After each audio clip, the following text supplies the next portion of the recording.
Grand Prize Trail. Can the CB 500 make it? They say it's an easy single track through these mountains all the way to Clayton.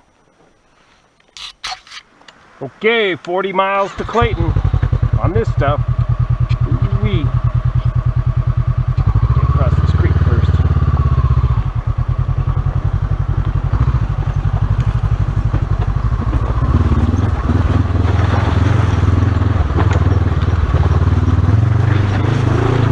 Easy peasy. Alright, got her made. Oh boys, look at this. Single track Nirvana. So about the Tour of Idaho, it seems like one of the most important things for you to be represented in the Tour of Idaho is to make a fair presentation of following the basic guidelines of the tour. Yeah, there's a lot of misunderstanding about that out there, and years of bitter experience have taught me that even the most lucid explanation of even fairly simple concepts goes right over some people's heads. So let me just try one more time. Maybe video helps. The Tour of Idaho is a gift to the world. It's not just me. There's a lot of people that have worked on it. We set it up to make it fun. And the whole concept is for you to go out there and have fun. Mm-hmm. And except for the Butler maps, Butler just came on board this year with Climb. You have to pay for the Butler maps, but everything else is free. The tracks are free. We go out and saw it for free. There's dozens of people literally that work on this thing all summer long to keep it open, to keep it sawed. Mm-hmm. We have trail crews that go in and prep some of that trail just because they know Tour of Idaho guys use it. So it's a big effort. Nobody makes any money off of it. Right. It's everybody's gift to the community. And we don't care what you do as long as you're having fun. That's all we care about. But there is something called the event known as the Tour of Idaho is a little bit separate than just going to ride the route. And the event known as the Tour of Idaho involves meeting some objectives that we set up.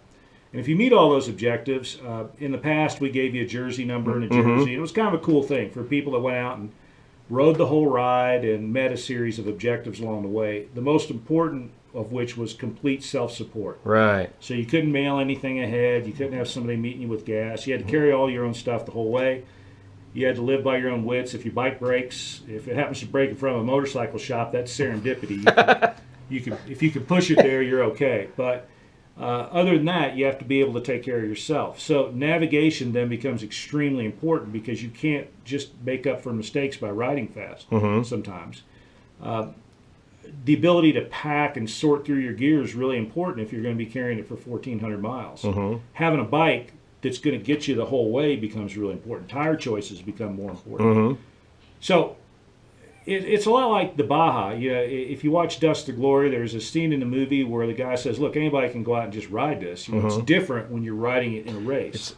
And for the Tour of Idaho to get all the way through those miles solo, that's all, like you said, a whole different mindset. Yeah, in a small group, unsupported, that's completely different than just going and ride the trails.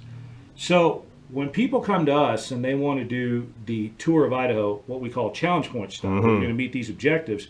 We have a whole support group that's out there. We keep track of it. The only thing that we have ever asked is that you're straight with us because nobody cares what you do with the Tour of Idaho route unless you're doing the challenge. And the reason you do the challenge is because you want us to care. So if we're going to invest a week of our lives into following your beacons and cheering you on, there's a tremendous community, several hundred people in this community. It's kind of like the poor man's Dakar. We're following people's beacon tracks. And it's the funnest page on Facebook during the season to watch because it's real-time updates of what's going on out there. Yeah, I mean, it's just like Dakar for poor people. It's incredible. So we're cheering these guys on and stuff. And the only thing that's disappointing is the number of people over the years who have sworn up and down they were riding without support. And then we find out they have support. Yeah. I don't know why you cheat on something where the trophy is a bunch of people going, woohoo! Yeah, But it does, and that's what's that's where the problems evolve because, I'm the figurehead, but I would say the entire community, and I won't officially speak for anybody but me, but there's not a lot of patience for that. When you are cheering on a total stranger just because they're doing something that you helped set up, and then you find out they misrepresented what they did, that's where the problems start. And just this year, we had 3 people that swore up and down they were unsupported, and they got caught. They didn't support. We've had people in the past that have ferried their bikes across the transfer section. So we look at their beacon, it's going off every 10 minutes. Then all of a sudden there's like a 30-minute gap and it happens to pick up again the next trailhead. We get their tracks back. We say, well, we're going to need to see some verification of this. And the tracks we get back are the same as the tracks they downloaded from the sent site. out. So that's where the controversy comes up. But I don't really mind that much because that's the bad part. So the bad part is occasionally you have to deal with people who, and by the way, these people are never gracious when you call them on it. It's not like they say, yeah, you caught us. I owe you a beer. Yeah. No, the nicest part is usually they spell asshole correctly. That's what you get. The thanks you get for putting on the Tour of Idaho. But it's okay because that's the bad part. The good part is meeting guys like you. You know, the community of the Tour of Idaho is huge. It's not all guys that have jersey numbers. There's a bunch of guys that just went out and rode the route and had fun, did it the way they wanted to. And so I've made way more friends than people I've had trouble with. Jimmy came and did the movie last year. Fantastic. I had a blast riding with him. And so, yeah, you get fussed at a little bit. That's the downside. The upside is meeting guys like you, meeting all the rest of those guys in that website. You know, getting to hang out in a movie with Jimmy Lewis, a guy that I hold in really high regard. So, you know, if I start whining, slap me. And it kind of led to gigs like this, too, didn't it? Yeah, Jimmy was the guy that turned me on to this job right here. And we're talking Blue Ribbon Coalition. ShareTrails.org. Yeah. Blue Ribbon Coalition, executive director. Yeah. And the Tour of Idaho and Jimmy led me here because when I was working as a lecturer, a college lecturer in physics at Idaho State, the Tour of Idaho was something I spent a lot of time every year working just to keep open. Aside from the trail maintenance and the sawing, it's 2 to 3 weeks of sawing every year in July to physically open the trail. And then all of a sudden we started noticing that every year there would be sections that would be closed for no good reason. Wilderness study areas and stuff like that. So I'm fighting all these battles with these governing agencies. And then finally I decided, what the heck, if I'm going to be doing this all the time anyway, I might as well at least earn some living from doing it. And so that's why I'm here. Got it. If you can't beat them, join them. Yeah, so it's worked out pretty good so far, and we'll see. The Tour of Idaho, the biggest threat was the Boulder White Clouds Wilderness, which got pushed back. We had a small part in that, but there were some other groups that really did the heavy lifting on that.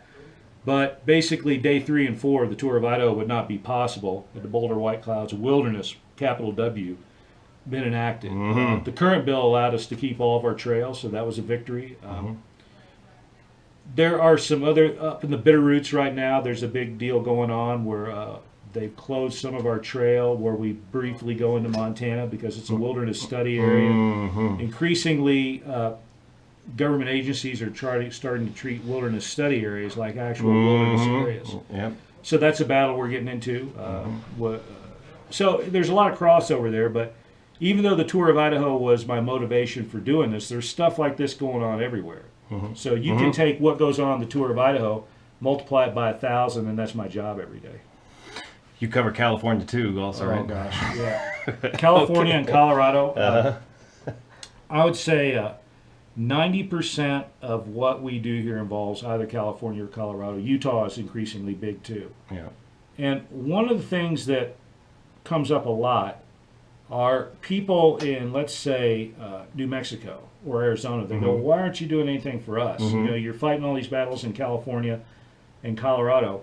And what I would say to them is, if those folks win, you win too. Because government agencies all have to operate under the same set of laws.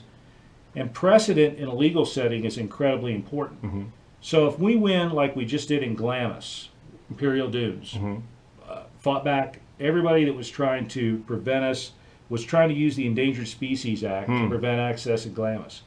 We were part of a large consortium of groups that fought that. It was a 15-year legal battle, and it was just won. And won in a way that I don't think is appealable. So I think we're in pretty good shape in that decision. 15-year battle, cost a lot of money. Again, we were just a part of a consortium that fought that battle. But that win in Glamis applies everywhere. You can't use the Endangered Species Act anywhere the way people were attempting to use it in Glamis to keep us out.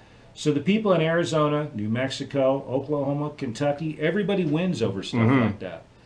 So we can't be everywhere because this is a small organization with limited resources. So we have sort of a little checkbox list of things we check off when we're trying to decide which legal battles to fight. And one of the most important of those checkboxes is, look, will this set a useful precedent that applies everywhere? And Glamis sure did that, so that was a big victory. Excellent. Good. Well, there he is, Martin Hackworth. You heard him here first. Tour of Idaho, Blue Ribbon Coalition. Thanks, Martin. Thanks for all you do. Love what you do, man. Thanks, man. All right. See you here. Let's go ride.